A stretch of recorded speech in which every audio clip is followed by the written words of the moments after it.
Well, good morning. I'm surrounded by screens that I will not be using. It'll be just me talking. Hope it works.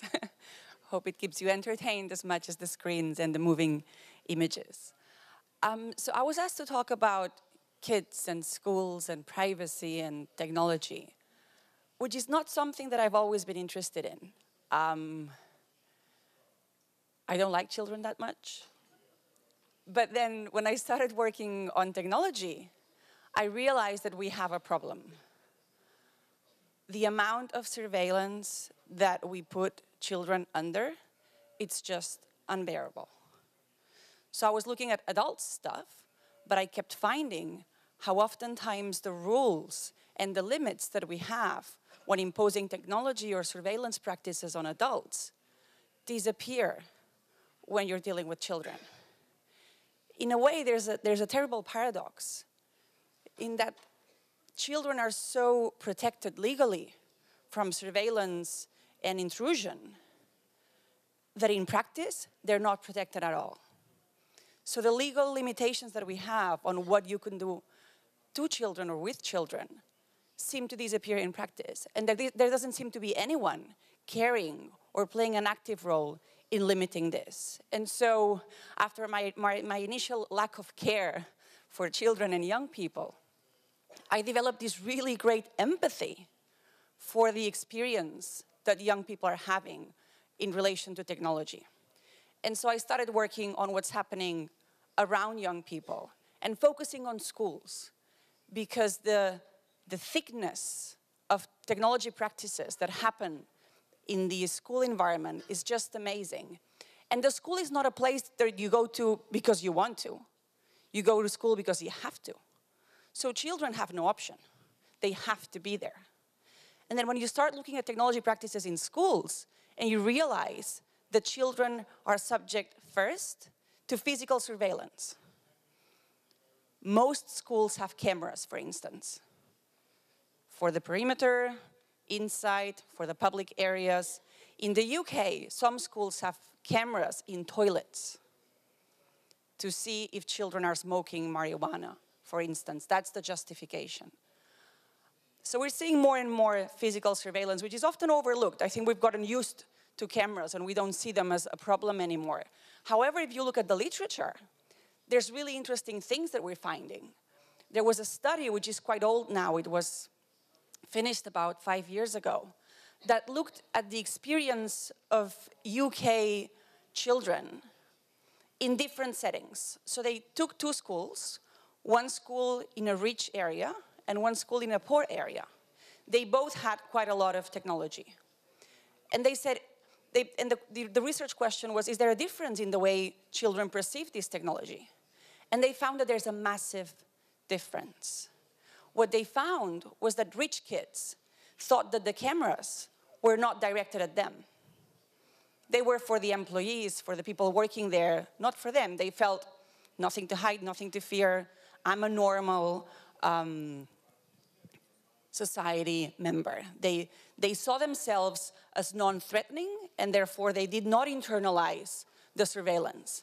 However, in the poor school, kids were very aware that the cameras were there for them.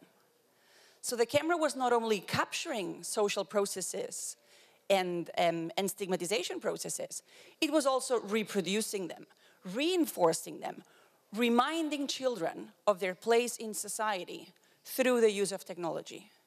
So things that we've gotten used to, like cameras, are not that innocuous. They do have consequences, and they can have profound societal consequences. So we saw this first layer of school surveillance, but then we also saw other layers. We saw kids using more and more personal devices.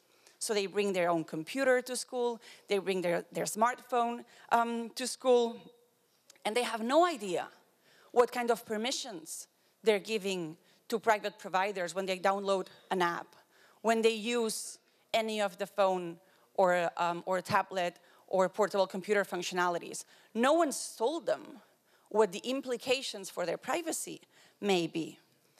They're also unaware of the collective aspects of privacy. They don't know, most of us don't know either, that when you download an app and you allow it to see everything in your phone or your computer, you're not only making your own data vulnerable, you're also making all your conversations vulnerable. So when you accept an app in your phone and you have me in your phone book, you're selling my privacy as well. So it's not just a personal decision. And we're giving children these tools without making them aware of these consequences. There's also things that happen, that used to happen offline, that are again being reproduced and reinforced online, like cyberbullying. These personal devices often leave children vulnerable to stalking or cyberbullying. And again, we give them those devices without letting them know that yes, they're convenient, but there's also risks attached to their use. So we have two levels of surveillance: physical surveillance and personal device surveillance. But then we have increasingly learning tech. There's more and more schools that give their kids tools to use or programs that monitor how they learn. The next promise of amazing technological future has to do with neuroscience applied to the learning process. So companies are telling us, we have programs that allow us to track eye movement when you read something on your screen, and then we can study the learning process. So if you read an ebook and use one of those programs, through your eye movement, I can see whether after 1 hour you lose concentration, whether there's things that you're interested more or less on. And if you only see that side, you may be like, well, maybe that's interesting. But actually, they can see all your emotions. I have many emotions in my day that I would not want anyone to see. Not all of my emotions are related to my learning process. There's other things that go through my mind. So having insight into those processes is highly disturbing.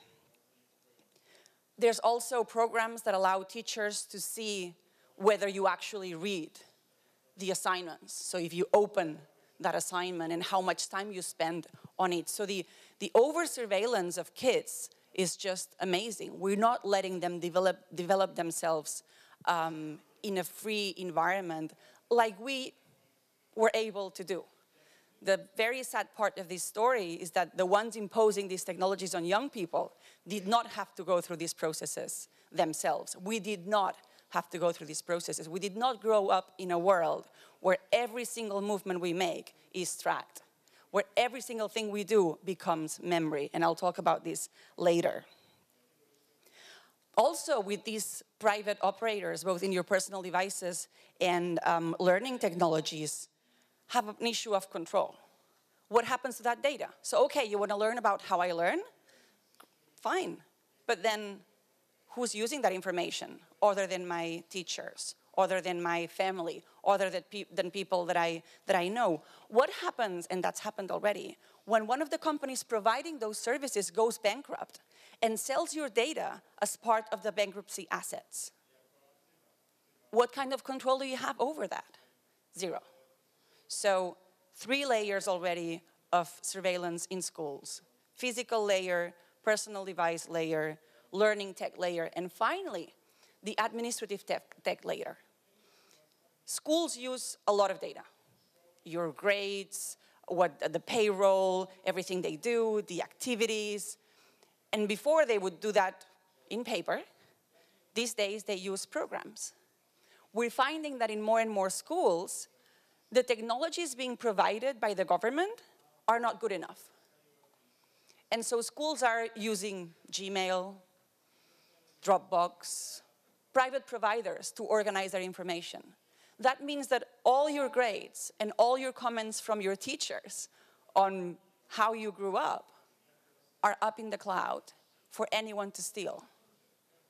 Your teaching records are as vulnerable as the pictures of Jennifer Lawrence in her phone. Anything that goes up in the cloud can end up anywhere. So there's also a layer of surveillance that goes through the applications that schools are using to organize their daily records. And to these, you add what you've heard already this morning. You go home, there's the spy toys, there's the smart cards that look at everything that you do, there's the smart TV that listens to everything that you do. So in the end, the environment where children grow up is massively surveilled and controlled. There's no room to escape. There's no place to hide. And I insist, none of us over 40 grew up in such an environment. We're imposing on kids something that we never had to go through, luckily. And we justify this oftentimes saying, they're children, they're digital natives. They don't care, they understand that the world has changed and this is how things are now. Really? Because all the data tells us, not the declarations from Mark Zuckerberg, not the wishful thinking of the tech gurus. What the data tells us is that kids and children really care about their privacy. And think about it. Actually, there's no other age group that cares more about their privacy. I have my own house. I have bought my space of privacy. I have 50 square meters at the moment of privacy, where I can do whatever I want. Kids don't have that.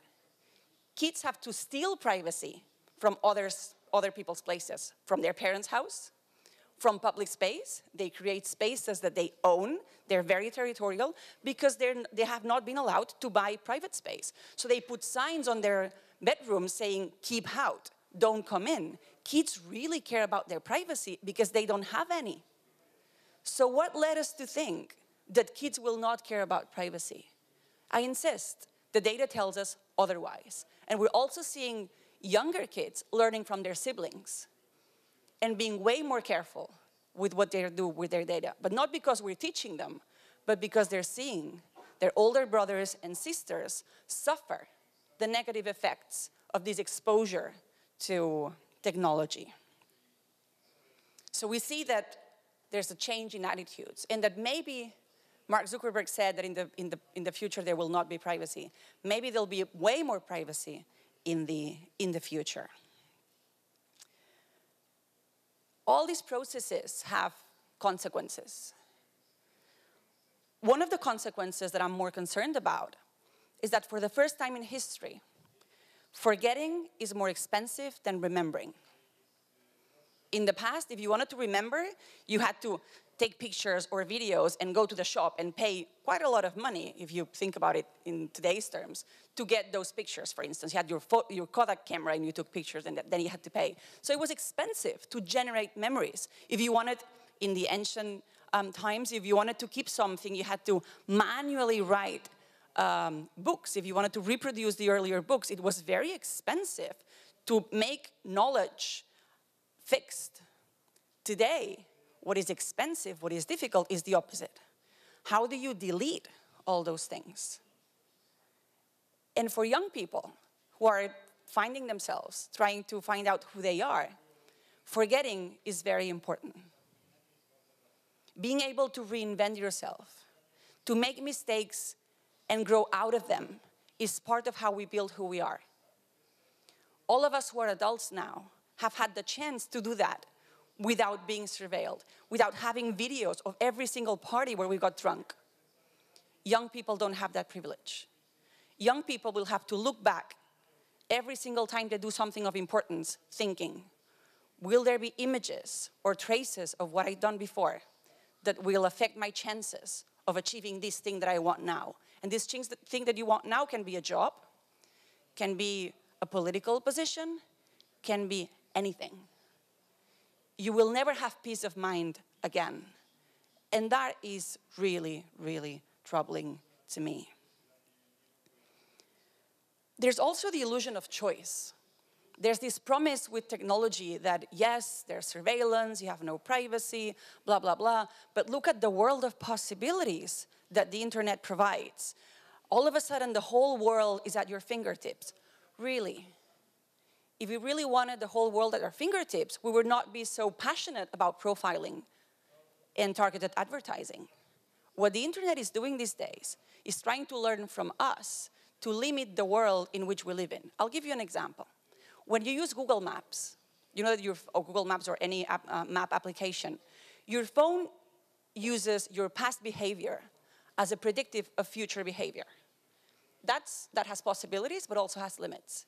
It means that every time you want to go from A to B, the system learns how you've gone from A to B before. And so when you say, I'd like to go from A to B, how do I go from A to B? It will show you how you went from A to B before. And maybe in the time that has passed, there's a better way to go from A to B. But because the route that you used has been fixed, it's part of your profile, you will not be shown that route. The same happens with everything. The internet works on the basis of profiling. It doesn't offer you the whole world all the time. It tailors the search answers or anything that you look for to your supposed needs. So your choices are limited. If you want to buy a yogurt, the systems will show you the yogurts that you have bought before. And so if there's new yogurts in the supermarket, you will not see them. So choice is an illusion under the internet of profiling and targeted advertising. There's also the issue of privacy. There's a really, one of the first things that I did in academia was in urban studies. And there's an author, Richard Sennett, that I really like. And he wrote a book called The Fall of the Public Man. And that was way before the internet and technology got so pervasive. And in that book, at one point, he asked, if there was surveillance, if there were cameras in every corner of our cities, if there had been cameras in every corner of ancient Rome, where would have Romeo and Juliet fallen in love? Do we want cities? Do we want public spaces where Romeo and Juliet cannot fall in love because their families, remember the story, the Capuletos, the Montescos, they're against each other, like West Side Story, they're not supposed to fall in love because the families are against each other. If the families had found out, they would have never fallen in love. Is this the kind of society that we want to build? Kids need to fall in love in public space because they don't have private space. Is that the society? Is that the public space? Are these the kids that we want to promote? Are these the environments that we want to promote? There's also the privacy paradox. All studies show that we really care about our privacy. But we care in theory. In practice, we don't. So when we are asked in an academic study, do you think that it is acceptable to buy your data and to sell your data? Most of us say, no, that's bad. Data is very valuable. It should not be bought and sold. And then we give it away for free every single day through the use of devices. So we have a willingness to protect our data that we don't translate into our practices. And I think that's because we have no choice. It's not because we want to. If we had an alternative Facebook that did not steal our data, we would use it. I'll give you an example. 3 years ago, in Spain, for instant messaging, we used an application called WhatsApp. I don't know if you have it here. But for some time, it was the only one available. It was free before we had SMSing, and you had to pay for every SMS. So WhatsApp was the first one that allowed instant messaging for free in Spain. 3 years ago, the word went around that WhatsApp was not safe, that it was not encrypted, therefore that your conversations could be read. And right at that point, another option had come into the market, Telegram. In 1 month, 2 million people in Spain moved from WhatsApp to Telegram. This shows that when we have an alternative, I'm not saying Telegram is better, and that their security specifications have changed a lot in those 3 years, but it shows that once we feel that something is not safe, if we perceive that there's an alternative, we take action. The problem in many cases is that we have no option. Kids have no option when they go to school, and they're forced to use school equipment to store all their data. We have no choice if we want to be in contact with our friends from all over the world, but to use a social media network that is populated enough to make social media connections meaningful. So the privacy paradox, I think, goes down to the lack of alternatives. And that's important for young people, and I'll tell you why in a moment. There's also the issue of data doubles. I told you before about profiling and how the internet works on trying to learn who you are and then providing you services based on this. Many years ago, when I was starting to do conferences on profiling, oftentimes I was asked, you need to explain profiling in a way that people will understand, because I think now we know a bit more, but back then, 5 years ago, profiling was still very much a new word, 7 years ago. So I was thinking, how can I show a system that takes your data and comes up with a profile? And then I saw an ad for an online dating tool. And the ad said, that was before Tinder and all that. It was when there was only like platforms and Mythic and all this. And the ad say, come onto our online dating platform, you will answer a very long personality questionnaire, and we'll give you your profile. We will tell you what kind of person you are based on your answers. And I thought that's actually a good way of understanding how the internet works. Here you know it because you're answering questions, but the internet basically takes your information and comes up with a profile. So I did the test, and the system came up with a profile. And I hated that profile. I did not like what the system thought of me romantically. Basically, it said that I was a hopeless romantic. And what was interesting, and that links to what I said previously, is that not only did it tell me who I was, in theory, it also told me the kind of men I should look for. So it limited my choices. It said, from now on, this platform will show you only this category of men, because that's your best match. It also showed me my nemesis in female, which I thought looked a lot cooler than me. Like she was, dressed in black leather, looking super cool. And they put me with a glass of wine on some kind of open space, which I thought was really, really lame. And I used that in many, many conferences. And I would think about it often, to the point that it got quite obsessive. Like, I was like, am I really that person? Like, I did that questionnaire, and they say that I'm this. I think I'm different, but maybe I'm this. And I would think about this a lot. And I think that now, 7 years later, I have become what they said I was. And I will never know if I would have been different, if that thought had not been with me from so early. If I had had the chance to freely develop romantically, would I have been different? I don't know. This is just to show you the extent of the psychological and sociological impact and consequences of these data processes and these profiling services. There's another consequence, and I'll finish with this one, which is what's going to happen with employment. There's a lot of people talking about how technology is going to take away our jobs, and it's very important to understand that. But no one's talking about the fact that the jobs of the future will only be available to men, because we are only training men in the technical sector. So forget about the jobs that will be destroyed now. Think about the future generations and who's going to build the technological devices of the future. It'll be 80% men, because that's the rate of technical students that we have in our higher education spaces. And that's something that deeply concerns me, that I think that we need to tackle immediately. So these 4 layers of surveillance that we've seen in schools have really deep consequences. And in the end, I feel that young people are being treated as guinea pigs. There's no precautionary principle when it comes to testing new technologies on children. No one's being asked to prove that their technologies are safe in terms of psychological impact. We're so passionate and enthusiastic about technology that we don't ask questions to the technological services that are being sold to us, and we impose them on young people. But I want to finish with a ray of light, with a bit of hope. We have been studying these processes for the last couple of years now, and we see, as I said before, way more awareness, not only on the side of children, but also on the side of parents and teachers. So there's more and more people taking action to make sure that this is not, that the picture that I painted today is not the future.